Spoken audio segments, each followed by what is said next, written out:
Those protests against excessive use of force by police have found an empathetic ear from someone you might not expect at first. A police chief of a town near San Francisco who thinks the events of the past year shouldn't put a wall up between police and the community, but bring them closer together. NBC's Harry Smith recently spent some time with him. Hands up, don't shoot! When a small group of protesters gathered in Richmond, California last month, the chief of police responded in a way that surprised some people. He, too, picked up a sign, in uniform. And while some police officers complained, Chief Chris Magnus says it was never about politics, but people. Did you have any trepidation? Did you have any, ooh, maybe this isn't a good idea to hold the sign? Not at all. We want to reinforce the message that all lives really do matter. Chris Magnus arrived in this notoriously violent East Bay city 9 years ago.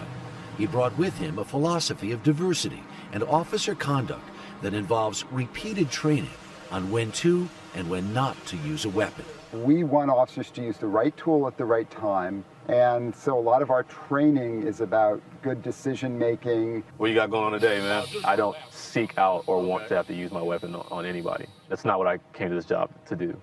I came to this job to help people. Officer Brandon Ruffin grew up here. He's lost loved ones to the violence on these streets and prescribes fully to his department's commitment to connecting with the community. Some people have my actual cell phone number to contact me. It makes people trust you more, and that's the biggest thing. But it hasn't been easy. It was always a us against them type. Tamisha Walker is a community organizer. Now, I would say that the relationships between the community and law enforcement, I would consider it to be in a healing type of stage. And it's easier to heal when murder rates have dropped from 1 a week to 1 a month.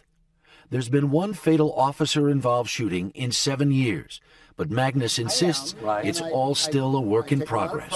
The community's starting to change, and they see cops now not just as an adversary or an occupying force, but in fact as a partner. Y'all be good. All of which was impossible to imagine not long ago.